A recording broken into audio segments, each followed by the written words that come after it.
Vamos a orar. Padre Celestial, te damos las gracias. Reconocemos tu misericordia, reconocemos tu fidelidad, reconocemos tu bondad manifestada en nuestra vida. Y en el nombre de Jesús, te pedimos en esta hora, Señor, que tú hables a nuestra vida, que tú nos ministres, que tú nos guíes, que tú nos reveles tu voluntad y que por tu Espíritu Santo tú obres dirigiendo nuestros pasos, aclarando, Señor, nuestro entendimiento, de manera que podamos hacer las cosas y tu nombre sea glorificado. De manera que podamos, Señor, causar que tus bendiciones se manifiesten sobre nuestra vida. Señor, te necesitamos, lo reconocemos y te pedimos que por tu Espíritu Santo tú obres en nuestra vida, que te glorifiques, Señor. Continúa la obra que has comenzado en nosotros, dándonos entendimiento para poder vivir de manera que sean gratos los dichos de nuestra boca, sean agradables, Señor, las acciones en nuestra vida.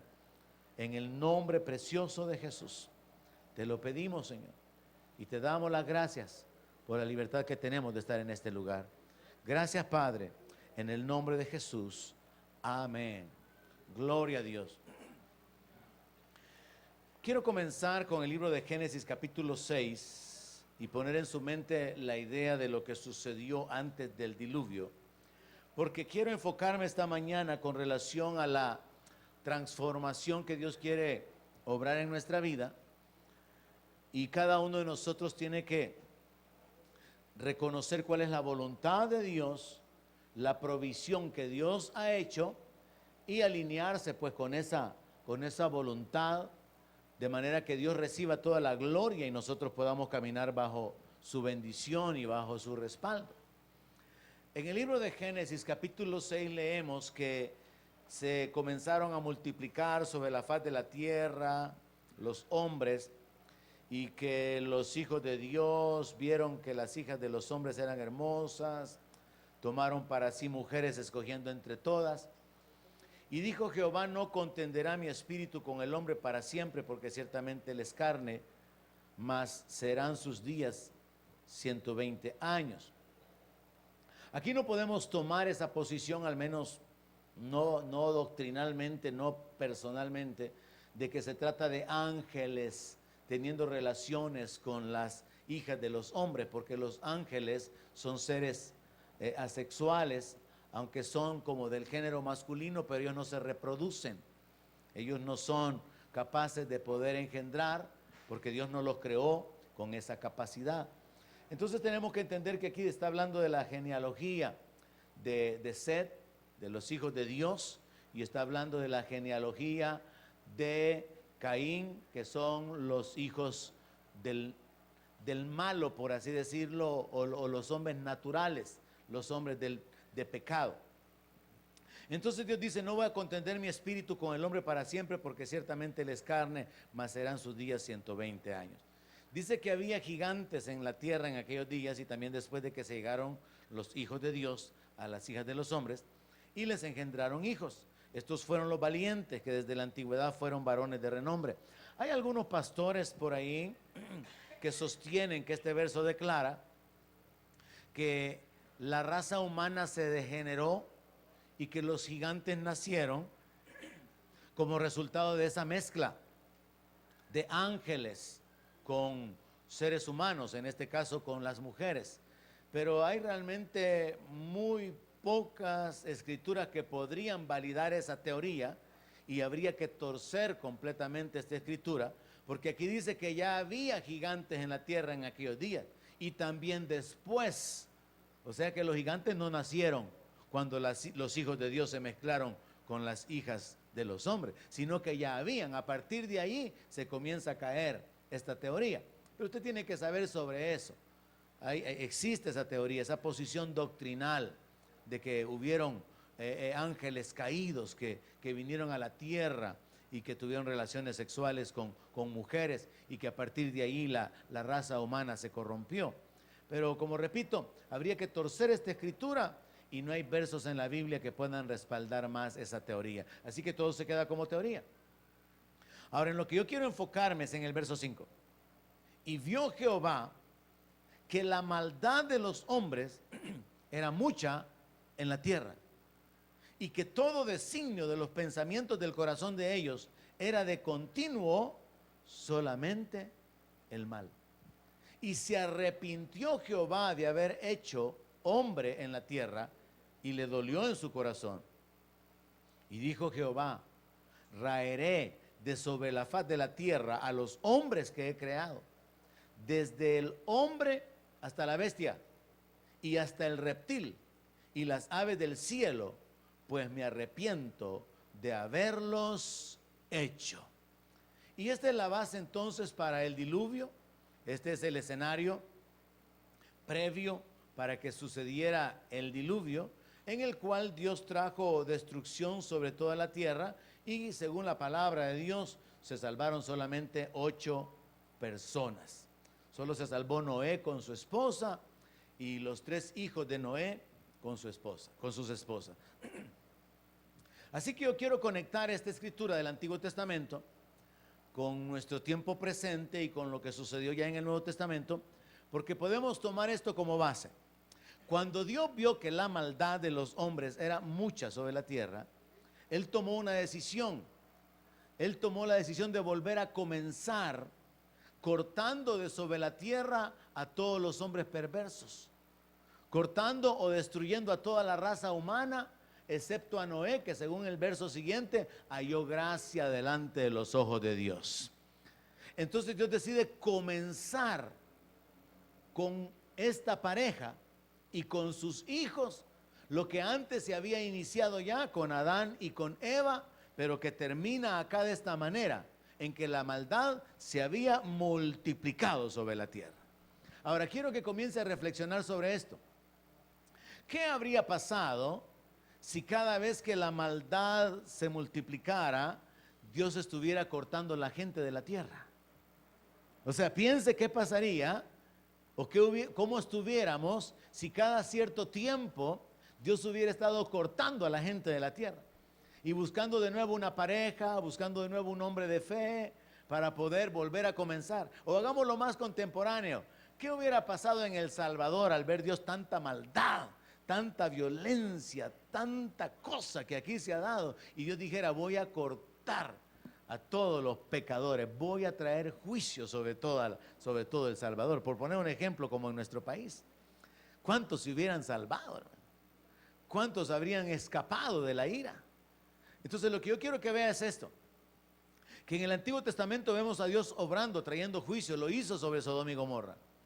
Lo hizo de una manera personal, por ejemplo, con los que se rebelaron contra Moisés. Lo hizo con Datán, Coré y Abirán. Lo hizo aún con María, que se rebeló contra su propio hermano. Lo hizo con las naciones paganas, los que se levantaron contra Israel. Y entonces vemos a Dios trayendo juicio, cortando la vida de las personas, mostrando de que Él no va a tolerar la maldad o la injusticia, porque Él como juez se va a encargar de traer justicia. Entonces vemos esa base en el Antiguo Testamento. La maldad de los hombres es la base para que Dios traiga un juicio. Y ahora en el Nuevo Testamento lo que podemos aprender es que Dios nos anticipa de que hay un juicio que está preparado, donde los grandes y los pequeños se van a presentar delante de Él, donde nadie se va a escapar, donde todos van a ser juzgados. Pero usted ya tiene que llegar al entendimiento como iglesia de que nosotros vamos a ir al tribunal de Cristo, pero la gente inconversa va a ir al juicio del trono blanco, que son dos cosas diferentes. El tribunal de Cristo es el lugar de recompensa, es el lugar donde los creyentes van a presentarse, donde el Señor dijo: yo vengo pronto para recompensar a cada uno según su obra. Entonces una cosa es el tribunal de Cristo, un lugar de recompensa para los creyentes, y dice que según su obra va a recompensar Él. Y esta mañana vamos a hablar acerca de las obras. Pero por el otro lado, los inconversos, los no creyentes, o todos aquellos que no tengan entrada en el reino, van a ser juzgados según sus obras. Vea, hay recompensa por las obras, y los otros van a ser juzgados según sus obras, para poder probarles que no eran lo suficientemente buenos como para poder calificar y tener entrada en el reino de los cielos. Porque la única forma de entrar en el reino de los cielos es por la fe en Cristo Jesús. Pero la fe en Cristo Jesús tiene que ser perfeccionada a través de las obras. Porque la fe sin obras está muerta. Entonces la Biblia pone bastante énfasis en las obras, sean malas o sean buenas. La Biblia nos habla acerca de obras de justicia, de obras de la ley, de obras de misericordia. Y cuando hablamos acá de toda esta gente en el tiempo antiguo, hablamos de obras pecaminosas, hablamos de obras de la carne, hablamos de obras de injusticia, obras de maldad. Y por causa de sus obras, Dios trajo un juicio. Pero en el Nuevo Testamento hay un cambio, aunque Dios ya tiene reservado un día para juzgar a todos. Dios está obrando de una manera diferente y en lugar de traer juicio, Dios ha traído gracia sobre los pecadores. Mire qué tremendo esto, quiero que usted se enfoque en esto. En el Antiguo Testamento, Dios trajo juicio sobre los pecadores. Pero en el Nuevo Testamento, Dios trajo gracia para los pecadores. Y por eso es que usted y yo estamos aquí ahora. Porque si hubiera sido Dios tratando con nosotros con juicio, no estuviéramos acá. Pero la palabra de Dios nos habla acerca de la obra de Cristo en Efesios capítulo 2, verso 1, y nos muestra que hubo un cambio en el trato divino para con la raza humana. Vamos a leer Efesios capítulo 2, verso 1, es en la base de la meditación esta mañana. Vamos a leer varios versículos. Así que comenzamos en el verso 1 donde dice: y Él les dio vida a ustedes cuando estaban muertos en sus delitos y pecados, en los cuales anduvieron en otro tiempo, siguiendo la corriente de este mundo, conforme al príncipe de la potestad del aire, el espíritu que ahora opera en los hijos de desobediencia. ¿Habrá alguien que le dé gloria a Dios esta mañana? Porque Él nos dio vida. Él nos dio vida cuando estábamos muertos. Mire, el capítulo 2 del libro de Efesios nos habla acerca de la obra de Dios a favor nuestro. Dios nos ha dado vida a nosotros y nosotros estábamos alejados, separados, pero ahora Él se ha manifestado a favor nuestro, de manera que nosotros podemos experimentar su favor, su paciencia, su gracia continuamente. Dice que nosotros anduvimos en otro tiempo, en esos delitos, en esos pecados, siguiendo la corriente del mundo, conforme al príncipe de la potestad del aire, el espíritu que ahora opera en los hijos de desobediencia. Está hablando acerca de nuestra vida controlada o dominada por el diablo, dominada por los demonios, controlada por los espíritus de maldad. Entonces vemos lo primero, que Dios, en lugar de traer juicio, Dios se manifiesta trayendo vida o dándonos vida. Y en el verso 3 dice: entre los cuales también todos nosotros vivimos en otro tiempo. Y oiga esto, lea eso, subráyelo: en los deseos de nuestra carne, haciendo la voluntad de la carne y de los pensamientos, y éramos por naturaleza hijos de ira, lo mismo que los demás. ¿Cuántos entienden ese texto? Todos nosotros vivimos antes de esa manera, dándole rienda suelta a nuestros deseos, a nuestros pensamientos, a nuestras pasiones. Mire cómo el apóstol Pablo lo describe: haciendo la voluntad de la carne, o sea, haciendo nuestro capricho, pues, nuestra voluntad, haciendo como nos daba la gana, haciendo como nosotros pensábamos que podíamos disfrutar la vida, viviendo a nuestra manera, con una mente vana, egoísta, con maldad, con injusticia. Pablo dice que todos nosotros vivimos en otro tiempo de esa manera. ¿Alguien dice amén? Ese tiene que ser nuestro pasado. Ahora mire qué interesante considerar esto. Éramos por naturaleza hijos de ira, lo mismo que los demás, pero Dios no trajo juicio. Dios ha mostrado su misericordia. Dios ha mostrado su gracia sobre nosotros. siendo pecadores, Dios no trajo juicio. Quiero que se conecte con Génesis. Dios pudo haber traído juicios continuamente a lo largo de los siglos que han transcurrido. Juicio tras juicio cada cierto tiempo. Dios pudo haber tomado con todo el derecho la decisión, la determinación de que cada cierto tiempo volver a cortar la gente de la tierra. Y los buenos pues ya habían muerto y guardados allá en el seno de Abraham, y todos los malos borrarlos de la faz de la tierra. Pasar otros siglos, y luego la maldad se incrementa, otra vez otro juicio, y cada vez ir barriendo o borrando la maldad de la gente de la tierra. ¿Me está captando la idea? Dios pudo haber hecho eso. Y si lo hubiera hecho como juez justo que Él es y como perfecto que Él es, no se habría equivocado en hacerlo. Y nadie podría reprocharle nada. Pero ubiquémonos ahora en esto que Pablo está escribiendo. Pablo está diciendo que nosotros éramos hijos de ira, igual que los demás. Pero aquí estamos, hermano. Y la gracia de Dios está disponible para nosotros.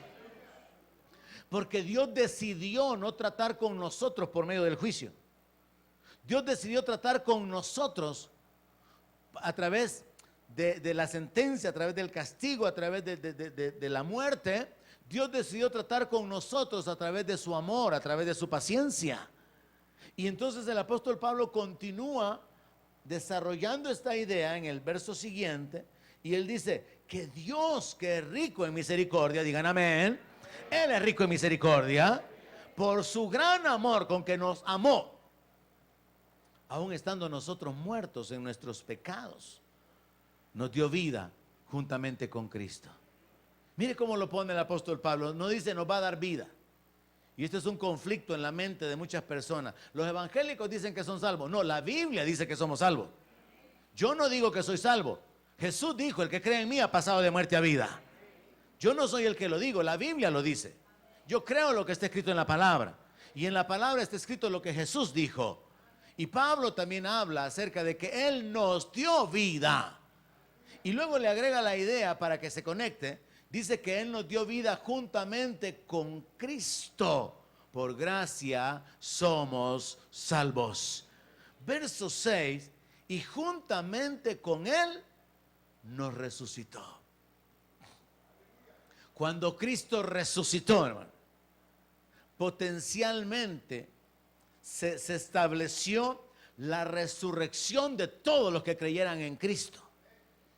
Cuando Cristo resucitó, aunque usted no había nacido, en el ambiente espiritual, en el ambiente legal, se estableció un fundamento, una base, para que en el momento que usted creyera en Jesucristo, la resurrección, que había sido un acto legal, real, en la vida del Señor, se aplicara a usted.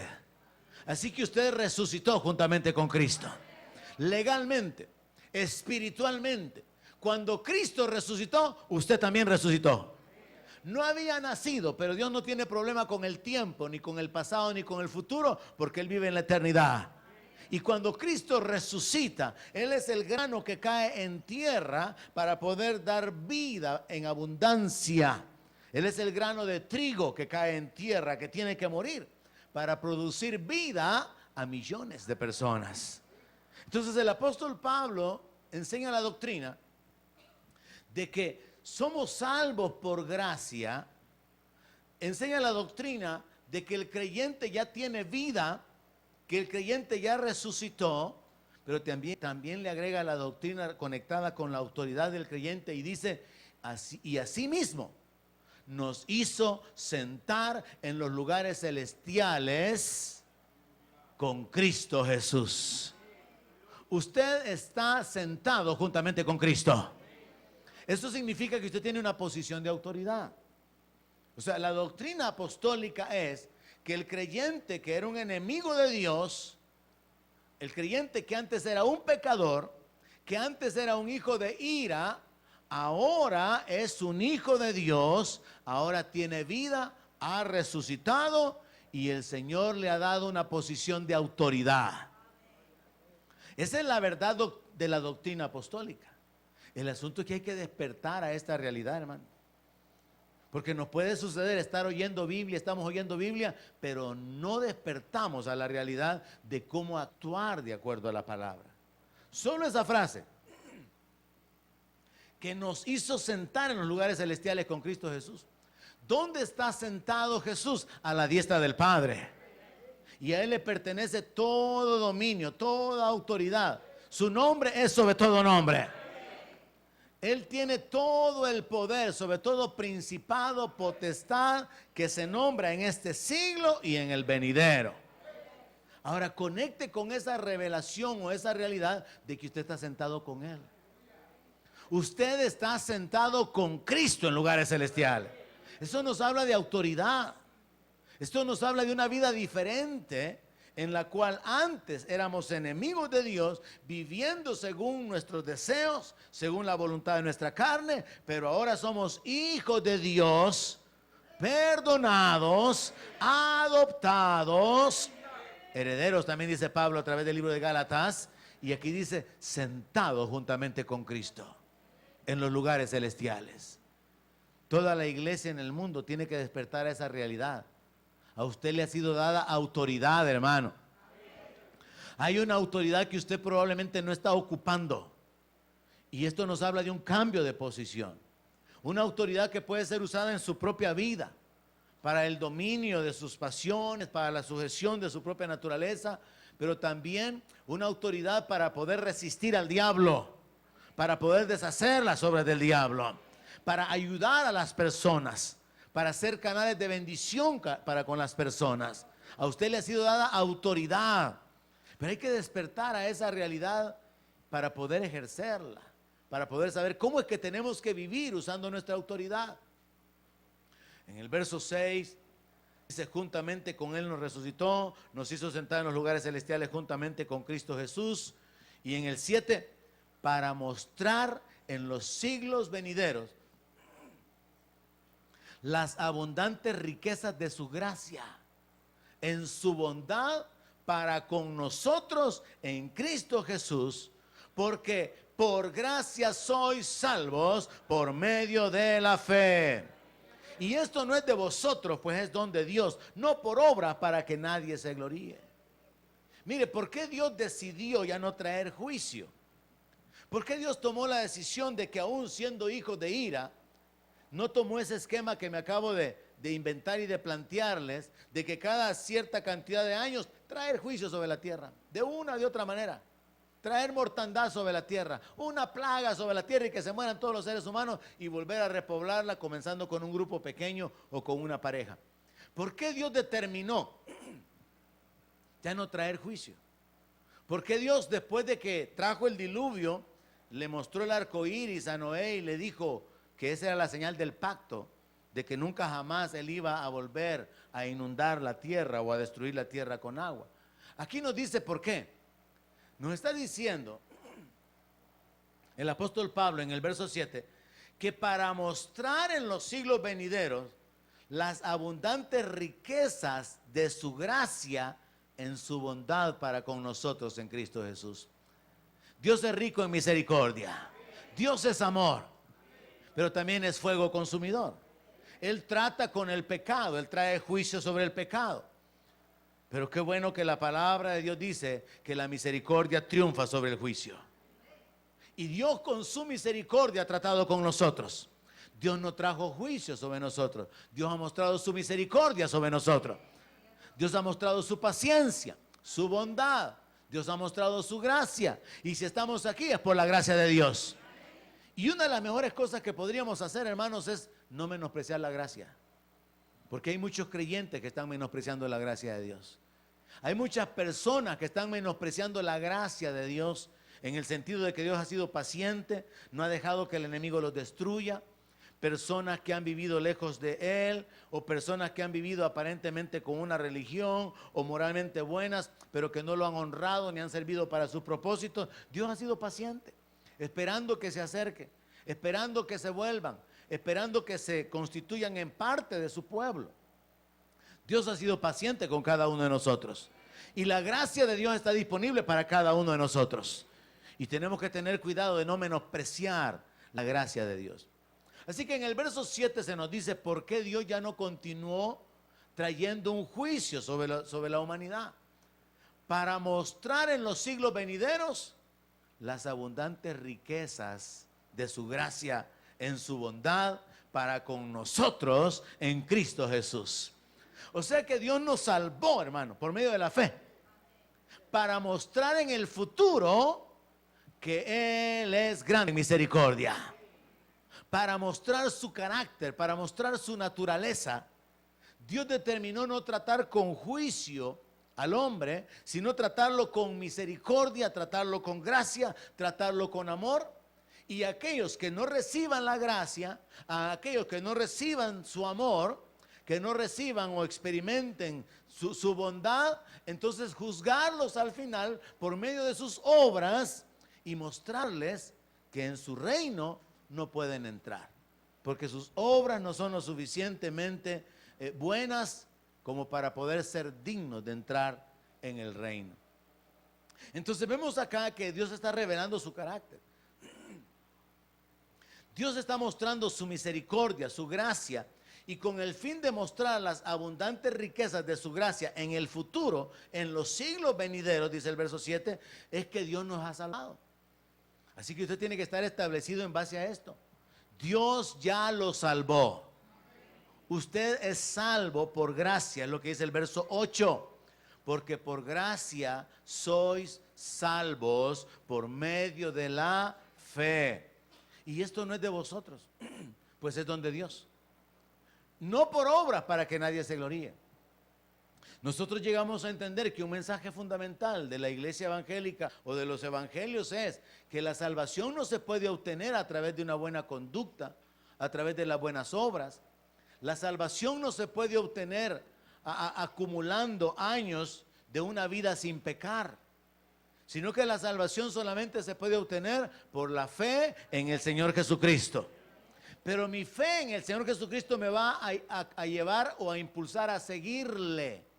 No es solamente yo creo en Él y sigo viviendo a mi manera, ni tampoco es yo creo en Él y por eso voy a la iglesia. No, es yo creo en Él y voy a guardar sus mandamientos. Voy a poner mi fe en Él y voy a obedecer su palabra.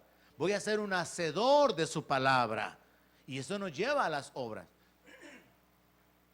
Pablo entonces sustenta el hecho de que la salvación es por medio de la fe y que eso no depende de nosotros, pues es un don de Dios.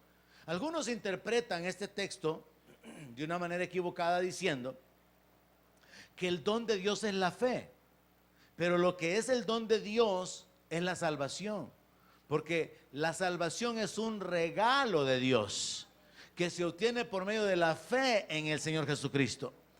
Cuando el carcelero de Filipos le preguntó a Pablo, señores, ¿qué tengo que hacer para ser salvo?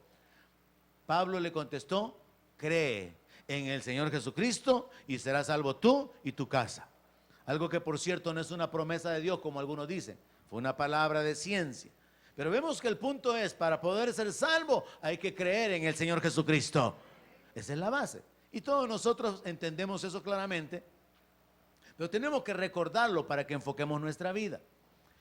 Pablo entonces sostiene la idea de que somos salvos por medio de la fe y que eso no depende de nosotros, sino que depende de Dios. Es un regalo de Dios y que no es por obras, para que allá en el cielo nadie vaya a gloriarse de que entró en el reino por su esfuerzo, por su capacidad, por sus donaciones, por su nivel tan alto de santidad que obtuvo. Nadie va a poder gloriarse de alcanzar la salvación, hermano. Todos vamos a estar agradecidos por la misericordia de Dios. Y por eso es que para mí es una gran realidad lo que está escrito en ese canto. Solo puedo imaginarme cómo vamos a actuar, hermano, cuando estemos en la presencia de Dios. Usted ya se habrá puesto a pensar en eso. El canto dice que solo puedo imaginarme si voy a danzar delante de la presencia, si voy a tirarme postrado y voy a quedar ahí en silencio. Ese canto realmente nos hace pensar en nuestro encuentro, en estar en la presencia de Dios. ¿Cómo va a ser ese momento en que estemos en la presencia de Dios? Yo no sé cómo va a ser, pero una cosa sí yo sé. Vamos a estar llenos de gratitud. Todos sabiendo que éramos enemigos y Él no trajo juicio, sino que trajo su gracia sobre nuestra vida. Y ahora piensa en esto, hermano. Si siendo enemigo Dios trajo gracia sobre su vida, ¿no va a manifestar la gracia sobre usted ahora que es hijo? ¿En qué usted necesita gracia? Usted puede tomar de él gracia sobre gracia. Porque si siendo enemigo Dios lo amó y lo salvó y le dio vida, cuanto más ahora que usted es una hija de Dios, que usted es un hijo de Dios. Recapacite, reflexione, reaccione con respecto a esto. Piense así: si cuando yo era enemigo Dios me amó, me salvó, me perdonó y me acercó a él, ahora que ya estoy cerca, ahora que soy su hijo, ahora que soy su hija, ¿no va a responderme? ¿No va a manifestarse a favor mío? Y entonces piense, la gracia de Dios está disponible para usted. Si estuvo disponible cuando usted era un pecador, está mucho más accesible ahora que usted es un hijo de Dios. Solo con esa palabra, su semana puede cambiar radicalmente. Su vida puede cambiar radicalmente. Porque la gracia de Dios está disponible. Ahora, el punto central de la meditación esta mañana está en el verso 10. Dios ya no trató con el ser humano en base al pecado, trayendo juicio, sino que Dios trató con el ser humano trayendo gracia, mostrando su misericordia. Y esa misericordia es la que ha causado que Dios le guarde la vida hasta el día de hoy. Esa misericordia es la que ha causado que Dios no lo deje a usted caer en las trampas del enemigo y que el enemigo lo destruya. Esa misericordia es la que ha causado que aún siendo creyentes y habiéndole fallado a Dios, Dios no trajo juicio sobre nuestra vida. Y por eso allá en Lamentaciones está escrito: por la misericordia de Jehová no hemos sido consumidos, porque nunca decayeron su misericordia. ¿Alguien puede cantar sobre eso, hermano? Es por su misericordia que no fuimos consumidos. Y es por su gracia que hemos sido bendecidos. Es por su gracia que podemos alcanzar lo que no merecíamos. Es por su misericordia que no recibimos el castigo que merecíamos. La gracia y la misericordia van juntas. Dios mostró su misericordia en no traer el juicio. Dios muestra su gracia en hacer accesible para nosotros las cosas que no somos dignos de recibir. Y ambas están disponibles para nosotros. Ahora, en el verso 10 está una clave sumamente importante que tenemos que entender. Le he tratado de hacer el énfasis en que en la Biblia se nos habla de las obras de la ley, obras de justicia, obras de fe, buenas obras, obras de maldad, obras de injusticia. Las obras están en la Biblia en todas partes. Y esto nos habla de un estilo de vida. Ahora vean lo que dice el verso 10. Es un verso tremendo. Porque somos hechura suya, creados en Cristo Jesús para buenas obras, las cuales Dios preparó de antemano para que anduviésemos en ella. Hermanos, conectemos la idea que venimos arrastrando desde Génesis. Dios trajo juicio por causa de la maldad. Dios manifestó no solamente su poder, sino que Dios manifestó su posición como juez, trayendo juicio sobre toda la tierra. Y solo Noé con su familia fue salvo. Pero ahora en el Nuevo Testamento vemos que Dios no trae juicio, sino que la gracia ha sido manifestada por medio del Señor Jesucristo. Dios trajo a través de Moisés la ley, pero Dios trajo a través de Jesucristo la gracia. Y vea, la ley era para tratar con los pecadores. Y la gracia también. La gracia también era para tratar con los pecadores. Pero Dios lo hizo para mostrar en los siglos venideros la abundancia de su riqueza, de su bondad. Dios lo hizo para gloriarse en nosotros y para darnos la oportunidad De manera que Dios, en lugar de traer juicio de nuevo, de una manera repetitiva, alejó el juicio y lo ha puesto hasta el final y ha mostrado su gracia y su misericordia sobre los seres humanos, desarrollando este plan que está escondido aquí. Somos hechura suya, creados en Cristo Jesús para buenas obras, las cuales Dios preparó de antemano. O sea que Dios nos ha creado para hacer buenas obras. ¿Cuáles serán esas buenas obras? ¿Será darle una monedita de a 10 al que le limpie el carro? ¿Será que le ayude a un hermano que se quedó con la llanta pinchada? ¿Será que le dé un almuercito a alguien que no tiene comida? ¿Cuáles serán esas buenas obras? Miren lo que la palabra dice: para buenas obras, las cuales Dios preparó de antemano. Surge otra pregunta: ¿cuándo es ese antemano? ¿A qué espacio de tiempo, a qué posición en el tiempo se refiere eso? Dice que Dios preparó de antemano las obras en las cuales usted y yo tenemos que andar. Eso es lo que está diciendo el texto. Entonces hay 4 ideas acá en las cuales detenernos. La primera: usted ya no es un hijo de ira. Usted ya no es un enemigo de Dios. Usted es hechura divina. Mire esa frase: somos hechura suya. En el momento que el Espíritu Santo le fue dado a usted, en el momento que usted le entregó su vida a Cristo, confesó a Jesús, porque la Biblia dice que con el corazón se cree, pero con la boca se confiesa para salvación. Dios lo dijo, Dios lo determinó de esa manera. En el momento que una persona confiesa a Cristo, habiendo creído en su corazón, Dios le da su Espíritu Santo. Y en ese momento surge el milagro del nuevo nacimiento. Y ahí es donde se aplica: somos hechura suya. Somos hechura divina.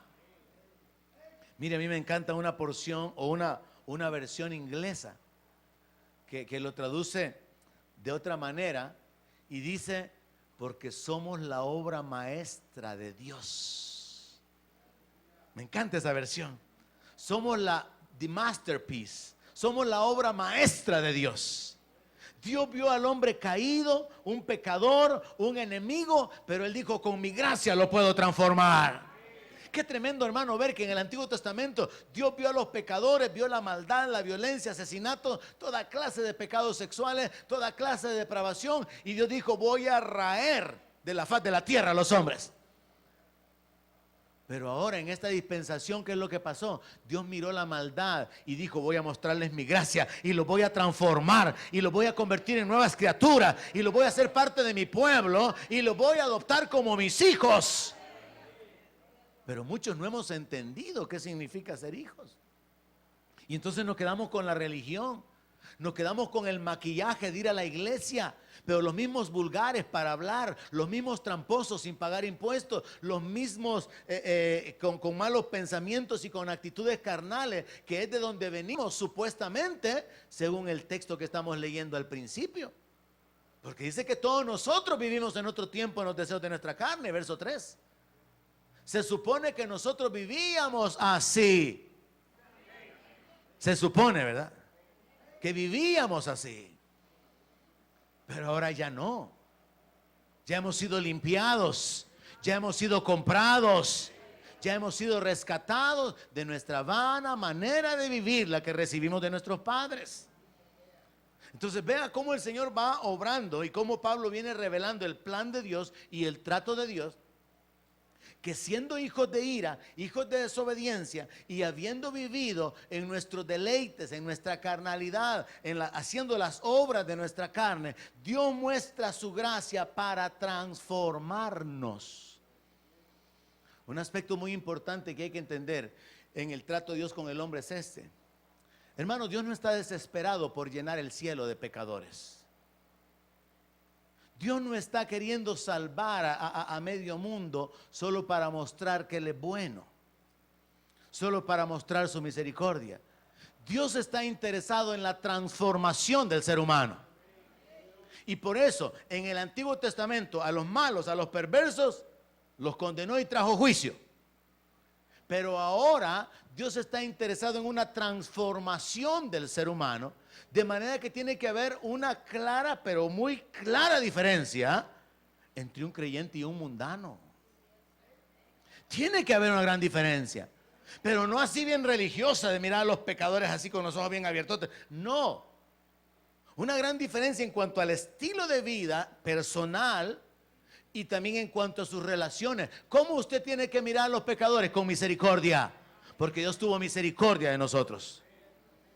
Y en este sentido, como un paréntesis, es muy importante, hermano, abrir nuestro corazón, alinearnos con la palabra y aplicar esto. Recuerde, solamente es un paréntesis. ¿Cuál va a ser su actitud o cómo tiene que ser su actitud cuando entra un pecador al CCF? Cuando entra una mujer mal vestida, cuando entra un hombre ahí todo desordenado con cara de sospechoso, ¿le va a quedar viendo de pies a cabeza y se va a ir de largo, o le va a hacer sentir que está bienvenido? Porque a partir de ahí comienza un cambio de vida. Que no tenemos una actitud así orgullosa, religiosa, de espiritualoide, de vivir como elevados y mirar a los demás como, ¿y este qué anda haciendo aquí? Porque ese es un problema en las iglesias, hermano. Yo sé que eso es un problema, pero todo comienza en su corazón, cómo tratar a las personas. Cierro el paréntesis y sigamos con la vida cambiada. Dios no trajo juicio, pudiendo hacerlo, Dios trajo su gracia. Y entonces, a pesar de que éramos hijos de ira y que vivíamos haciendo los deseos de nuestra carne, según el verso 3, y haciendo la voluntad de la carne y de los pensamientos, Dios ha mostrado su gracia sobre nuestra vida, transformándonos. Y Dios quiere que nosotros nos alineemos con ese pensamiento, con ese plan. Regresamos al verso 10. Estamos entonces entendiendo que el apóstol Pablo está diciendo que somos hechura divina.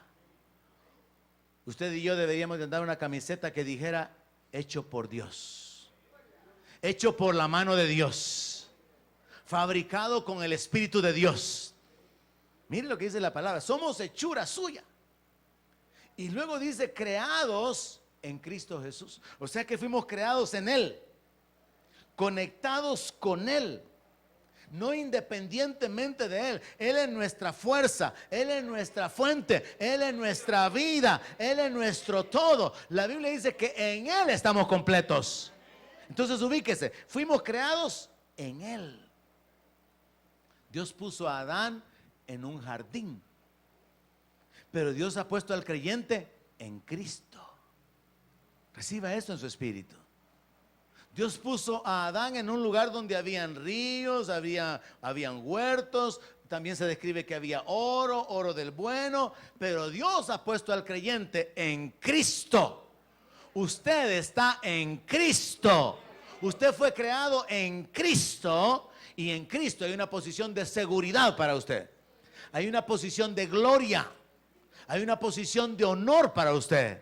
Piensa en eso, creado en Cristo. Para tratar de asimilarlo, pensemos en esto. Si hubiera nacido en los Estados Unidos, dicen algunos hermanos, ¿pero dónde fui a nacer? Allá en Chiralagua, dice. Chirilagua, no es Chiralagua, Chirilagua. Entonces hay gente que dice: si hubiera nacido en tal parte. Pero mire qué bendición que hay quienes han nacido en New York, han nacido en países desarrollados del primer mundo, pero no tienen la bendición de la eternidad que usted tiene, porque usted nació de nuevo en Cristo Jesús. Usted está en Cristo, está completo, está bendecido, y no hay nada que le haga falta a usted, hermano. Pero hay que recibirlo espiritualmente. Estoy conectado con Él, dependiendo de Él. Él es mi fuente, Él es mi Rey, mi Señor, mi cobertura, mi ayudador, mi sanador. Él es mi médico. Estoy en Cristo, estoy bendecido. Entender este texto, hermano, es poderoso. Soy hechura de Dios. Fui hecho por Dios. Él me recreó. Él es el que me ha diseñado. Y en esto es importante entender, hermano, que lo que está escrito en 2 Corintios 5:17, que el que está en Cristo, nueva criatura es, significa que es una creación que antes no existía. Yo le explicaba esto a los hombres en la reunión anterior del jueves. Dios creó ángeles y de los ángeles hay varios rangos y niveles. Dios creó seres humanos y de los seres humanos hay varias razas.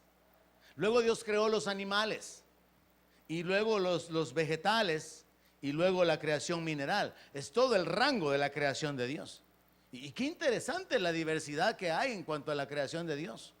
Es tremendo la variedad que hay, cómo un tipo con otro no se compara y son diferentes formas de vida. Por ejemplo, las medusas son una forma de vida bien interesante. Dicen que no tienen cerebro, que no tienen ojos, y es una cosa bien rara cómo se mueven y el color que tienen y cómo se alimentan. Es una cosa bien extraña. Es una creación bien rara. Entonces lo que podemos ver es cómo Dios muestra su sabiduría y su poder en la diversidad de la creación. Ángeles, donde están los querubines, los serafines, los arcángeles.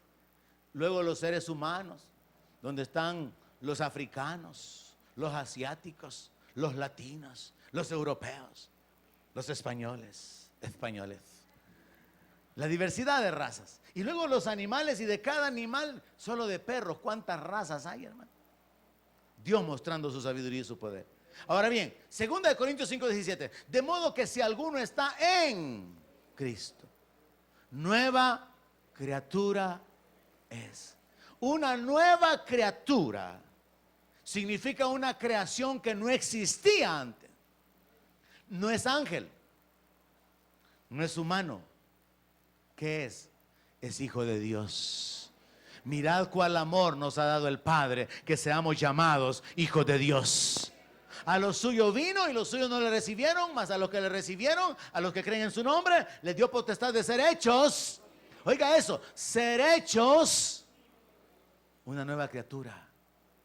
Sepa esto, hermano, hermana. Usted no es un vil pecador perdonado.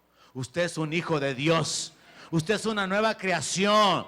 Usted es una nueva criatura. Usted es diferente de la gente que vive en el mundo. No en su capacidad, ni en una mente vana, ni con arrogancia. Usted es diferente porque usted es criatura divina. Usted es hechura de Dios. Solo eso, hermano, tiene que afectar su vida de manera que cambie su forma de vivir. Dios me hizo. Dios me recreó.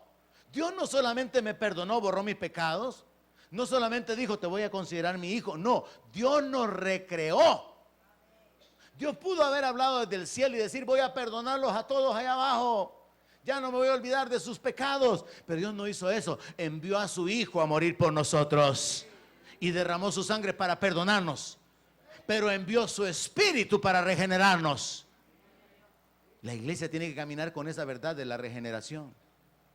Hemos sido regenerados para vivir una vida nueva. O sea que es más que tener una iglesia donde ir. Es ser regenerados por el Espíritu de Dios. Ser cambiados. Y el ser humano que descubre esto, hermano, se levanta como que sea una catapulta, ¡pum!, a otro nivel. Soy hechura divina, creado en Cristo Jesús, para buenas obras, las cuales Dios preparó de antemano. ¿Cuáles son esas buenas obras en las cuales Dios quiere que su pueblo se ocupe? Si en Génesis 6 Dios vio que la maldad se había multiplicado y Dios dijo, voy a traer juicio, en el Nuevo Testamento vemos a Dios transformando a los pecadores, conformando un pueblo suyo, un pueblo diferente, que a diferencia de aquellos enfocados en la maldad, el egoísmo, la violencia, la injusticia, tomar ventaja, Dios quiere un pueblo diferente. Pero ese pueblo diferente es un pueblo caminando en el poder del Espíritu Santo. Mire, un día de estos, en una película oí esta frase. Un hombre, queriendo humillar a otro, le dijo, pareces un niño de iglesia, le dijo. Y yo estaba conectando esa idea con una experiencia que yo tuve en una iglesia en los Estados Unidos, donde a los niños les daban un tiempo para que pudieran recitar textos bíblicos. Y los niños todos penosos, que se miraban el uno al otro, grandotes, gordotes y así, hermano, y todos penosos y todos inseguros. Y yo conecté la frase de la película con la experiencia en los Estados Unidos: niño de iglesia. Porque a veces lo que sucede es esto, que espiritualmente ahogamos a nuestros hijos. A veces espiritualmente, no hagas, no aquí, no allá, no lo otro. Y los hipotes se crían todos, perdónenme la expresión que va a salir al aire, todos dundos. Y esa es la idea ahí en la película: niño de iglesia, inseguro, sin carácter, sin atrevimiento. Cuando la palabra dice que Dios creó al hombre a imagen y semejanza de él, y Dios es varón de guerra. En el corazón del hombre hay una inclinación hacia la guerra, hacia el peligro. Dios diseñó al hombre para que se subiera al Everest. Dios diseñó al hombre para que se metiera al océano y fuera a escudriñar qué había en las profundidades. Dios diseñó al hombre para que se subiera en un volado de plástico y se dejara caer en las cataratas y en los ríos y que anduviera navegando. Dios diseñó al hombre para el peligro, para los riesgos. Pero en la iglesia solo hay niños buenos y hombres buenos. Ya no fumo, pastor, para la gloria de Dios. Ya no bebo, pastor. Y como que si en eso consistiera el evangelio. Eso solo es maquillaje, eso solo es un repello, eso solo es cambiarle de color a la pared. Dios está obrando un cambio en nuestro interior. Por eso Pablo dice que no nos ha dado espíritu de cobardía, sino de poder, de amor, de dominio propio. Pero eso no se mira en muchos creyentes, hermano. No se mira en los hombres, menos en las mujeres. Las mujercitas todas quietecitas. No, ¿verdad? No tanto, ¿verdad? Se va en una dirección incorrecta esto de la nueva creación, esto de hechura suya. Se va en una dirección un tanto esto de las buenas obras, pero detengámonos en el hecho que esas buenas obras Dios las preparó de antemano. O sea que antes de que Dios lo llamara, lo adoptara, lo perdonara y lo colocara en un lugar celestial juntamente con Cristo, Dios ya tenía determinadas obras. Dios ya había pensado en un pueblo diferente a aquel pueblo que fue barrido a través del diluvio. Aquel pueblo vivía en el egocentrismo, en la maldad, en la violencia, en la depravación, en la inmoralidad. Dios quiere que su pueblo sea un pueblo diferente, ocupado en el servir a otros, levantar a otros, abrirle los ojos a los ciegos, sanar a los quebrantados de corazón, libertar a los cautivos, bendecir a la gente con la palabra, ministrarlos con el poder del Espíritu Santo. Es más que su moneda dándosela al que le limpia el carro. Porque uno puede decir, no, yo soy bueno, no, yo doy limosna.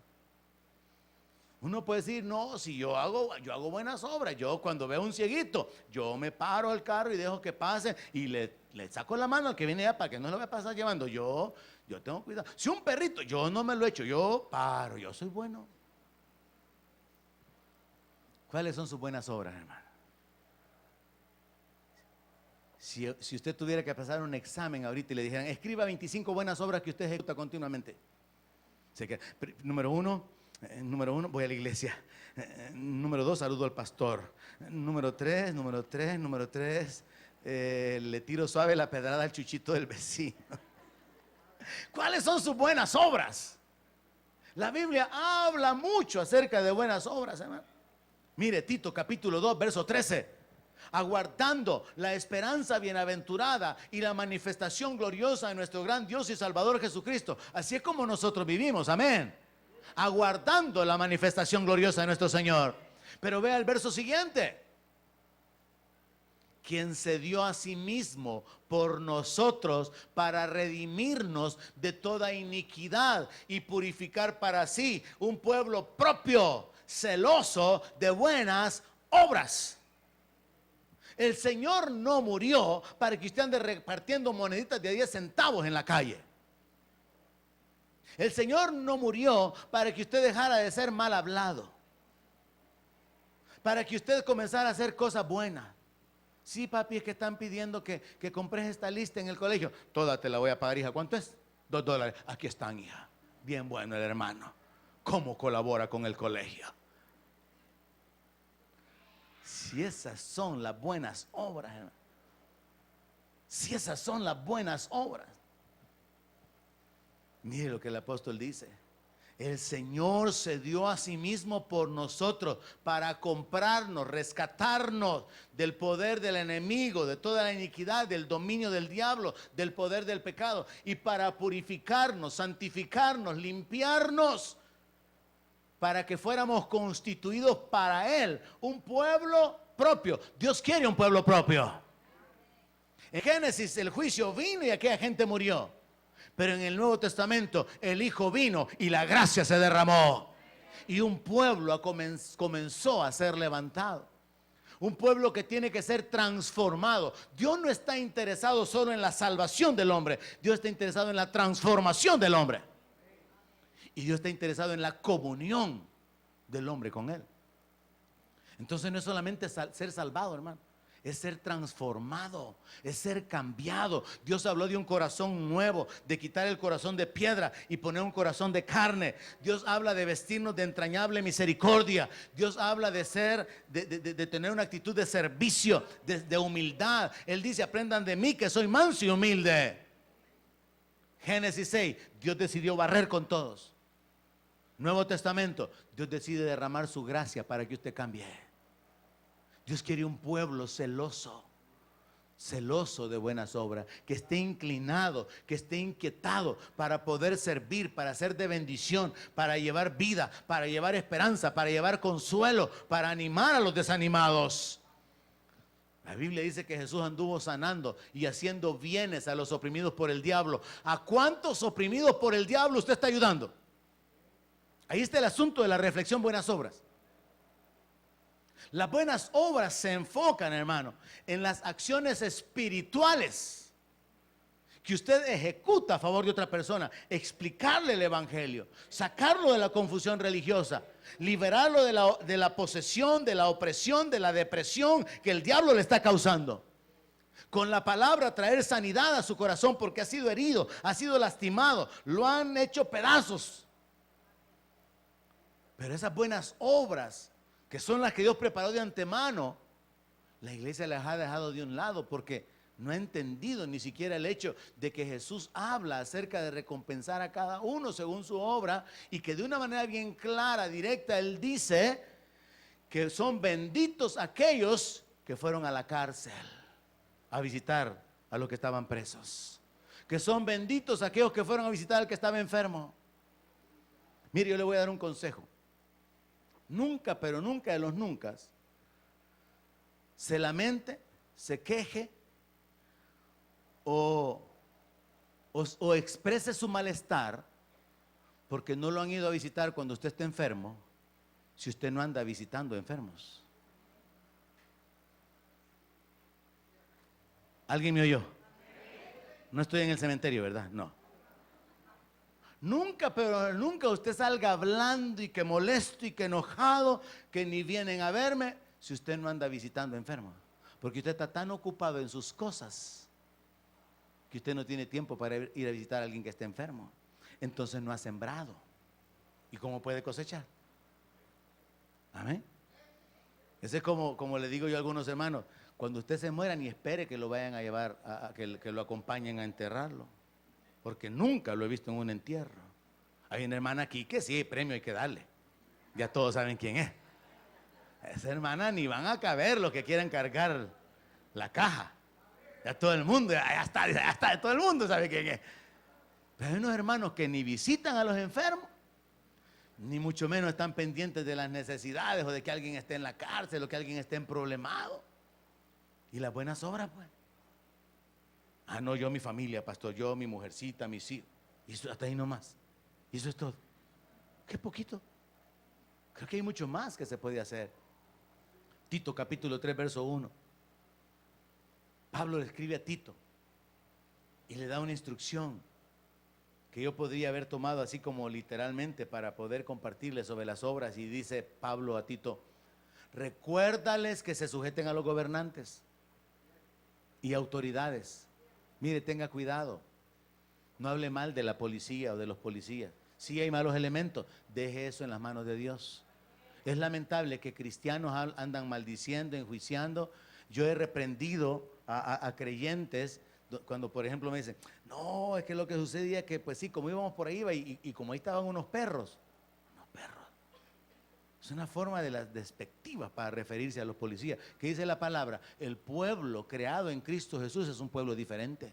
Habla de una manera diferente, siente de una manera diferente, vive de una manera diferente, opina de una manera diferente. Si usted es un creyente, usted no puede hablar más de las autoridades. Lo que puede decir es, manda fuego, Señor. Lo que puede hacer es orar por ellos, es lo que la palabra dice.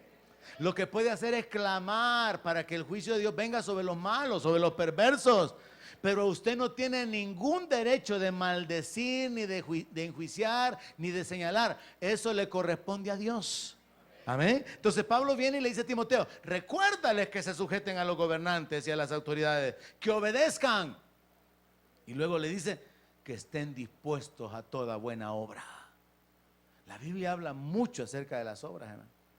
Mismo capítulo, misma carta, Tito 3, verso 8. Ahora Pablo le dice a Tito que le enseña a la iglesia que tienen que enfocarse, ya que Dios mostró su gracia, su misericordia, su paciencia, su fidelidad, y no trajo juicio sobre ellos como allá en Génesis, sino que ahora son hijos, adoptados, herederos, nuevas criaturas, hechura divina, creados en Cristo Jesús para andar en buenas obras que Él preparó de antemano. Le dice, recuérdales esto, que estén dispuestos a toda buena obra. Y luego en el 8, palabra fiel es esta, y en estas cosas quiero que insistas, o sea, que predique continuamente sobre esto, insiste con firmeza, para que los que creen en Dios, ¿cuántos creen en Dios aquí? Para que los que creen en Dios procuren ocuparse en buenas obras. Estas cosas son buenas y útiles a los hombres. Buenas obras. La iglesia evangélica ha dejado de un lado las buenas obras porque por gracia somos salvos, por medio de la fe. La forma correcta de ponerlo es, no hago obras para ser salvo, sino porque ya soy salvo, hago obras. Porque Él me salvó para que anduviera preparado de antemano. Las obras no me salvan. Las obras van a causar recompensa para mi vida. Las obras van a atraer el premio o la recompensa. Y esto es algo personal para cada uno. Pero también las obras revelan la veracidad de la fe, la realidad de la fe, perfeccionan la fe. Pero un punto sumamente importante es que si entendemos que la Biblia habla de las buenas obras, que el apóstol Pablo pone énfasis en las buenas obras, Santiago también habla acerca de esto, tenemos que enfocarnos en que es mucho más allá, hermano. Que usted de buena gente andaba una bolsa de pan rosario y alguien le pide comida y saca un salporcito quebrado, tómale. Y usted se siente bien bueno porque le dio un salporcito quebrado. Da lo que no sirve, lo que ya no le queda, lo que no le gusta. Mire esta camisita, hermano. Solo está rotita de debajo, fíjese, pero usted le pega una costurita ahí y ya va a ver que Catrín se va a ver, hermano. Buenas obras significa comprarle una. Amén. Yo quiero que usted examine y se quede con ese pensamiento. ¿Cómo andan sus obras? ¿Cómo está el nivel de sus obras? Y si usted es hechura suya, creado en Cristo Jesús para buenas obras, y conectamos que las buenas obras son libertad a los cautivos, darle vista a los ciegos, sanar a los quebrantados de corazón, porque por eso es que la unción vino sobre el Señor Jesucristo. Y la palabra dice que así como es Él, así somos nosotros en este mundo. Entonces las buenas obras que Dios diseñó para la iglesia son esas acciones: levantar al caído, sacar a aquel que está en la confusión, en las tinieblas, en el engaño de la religión, en la esclavitud del pecado, mostrarle con la palabra que hay esperanza, ministrarlo en el poder del Espíritu de Dios, orar. Mire, ¿verdad que Jesús oraba por los pecadores? O sea que es bíblico y es correcto orar por un incrédulo. Pero a veces muchos creyentes, no, es que usted tiene que pedir usted solito. Yo no puedo orar por usted, evangélico, ¿verdad? Use su fe para bendecir a la gente. Use su fe para resistir al diablo a favor de ellos. Use su fe para libertar a los que están en cautividad. Esas son las buenas obras. Es mucho más, hermano, que las pequeñeces insignificantes que podemos hacer en la tierra, en la relación con los demás. Miren lo que dice Santiago, capítulo 1, verso 27. Para que se amplíe un poco su enfoque sobre las obras que Dios espera. Santiago 1, 27. Dice, la religión pura y sin mancha delante de Dios el Padre es esta. Vea si usted tiene la verdadera religión. Visitar a los huérfanos y a las viudas en sus tribulaciones, no en su cumpleaños para que le dé pastel. Visitar a los huérfanos y a las viudas en sus tribulaciones y guardarse sin mancha del mundo. Este es el estilo de vida del pueblo que el Señor ha comprado con su sangre. Un pueblo que camina en misericordia, que ayuda a los necesitados, que extiende su mano para levantar al que está caído. Y por eso se ocupan las viudas y los huérfanos como el máximo ejemplo de alguien en necesidad. Hay gente en medio de la iglesia que está en necesidad. ¿Cuántas veces usted los ha bendecido? No, pastor, es que yo estoy para que me den y no para dar. Por eso no le dan, porque tampoco da. Hay viudas, hay viudos, hay gente abandonada, hay gente indefensa. Allí comienza, la palabra de Dios nos habla de que tenemos que comenzar a hacer el bien con los de la familia, con los de la casa. Y luego extendernos. Allá en Génesis había maldad, pero ya en la iglesia tiene que haber bondad, amor, misericordia, servicio. ¿Y qué más termina diciendo el texto? Guardarse sin mancha del mundo, santidad, temor de Dios. Esa es la verdadera religión. Y terminemos con 1 Timoteo capítulo 5, verso 10.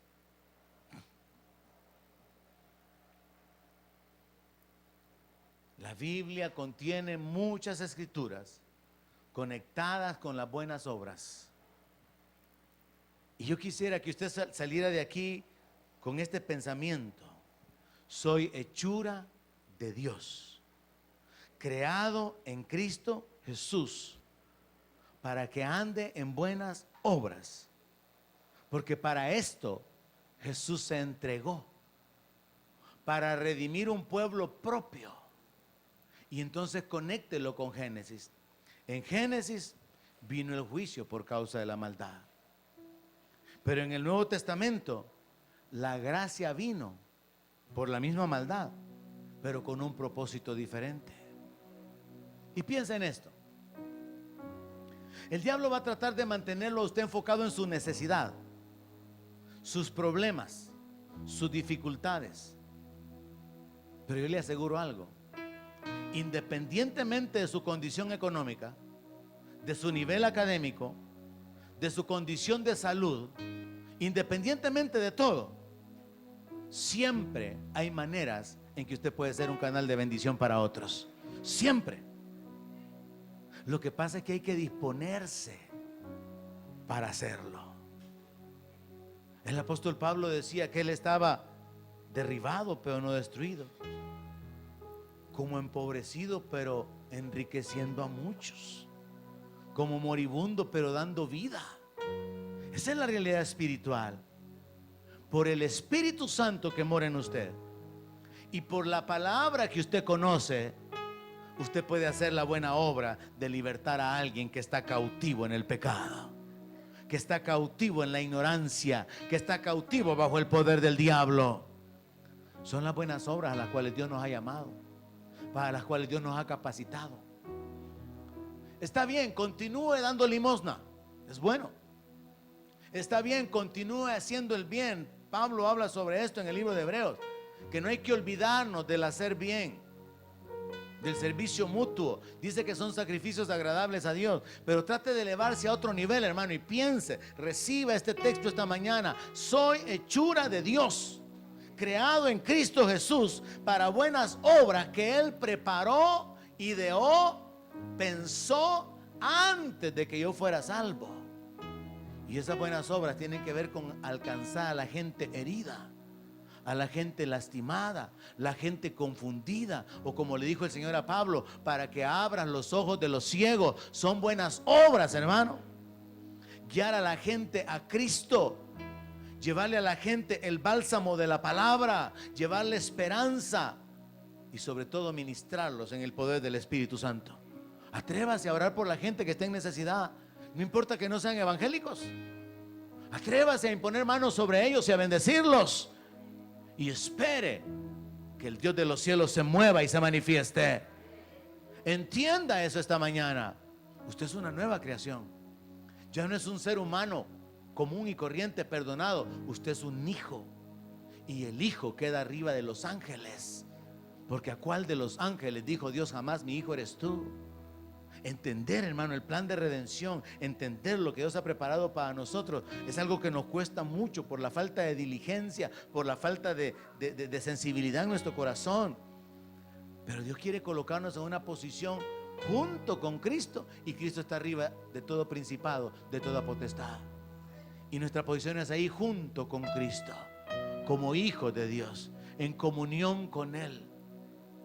Pero mientras llega ese día, mientras aguardamos la manifestación gloriosa, ocupándonos de buenas obras, ocupándonos de la proclamación del Evangelio, ocupándonos de llevar esperanza a la gente.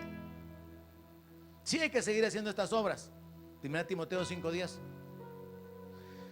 hablando acerca de las mujeres que iban a ser puestas en la lista de las viudas, que tenga testimonio de buenas obras, si ha criado hijos, si ha practicado la hospitalidad, si ha lavado los pies de los santos, si ha socorrido a los afligidos, si ha practicado toda buena obra. Sí, sí hay que hacer cosas relacionadas con la vida en lo natural, pero las buenas obras para las cuales Dios nos ha creado son obras hechas en el poder del Espíritu Santo. Una niña de su vecina está cautiva, está obsesionada. Una vecina, una compañera de trabajo está en depresión, y usted con la palabra y el poder del Espíritu Santo la saca de ahí. Esas son las buenas obras. Un amigo suyo ha caído en adicciones, en esclavitud, y usted con la palabra, el tiempo que le dedica, la intercesión y la administración, libera al cautivo. No está hablando de cosas espirituales, hermano, pero que son hechas con la palabra y con el poder del Espíritu Santo. Esta mañana le reto: sí, siga dando limosna, sí, siga haciendo las cosas buenas que hace, pero sepa que esas cosas son insignificantes comparado con las buenas obras para las cuales Dios nos ha preparado.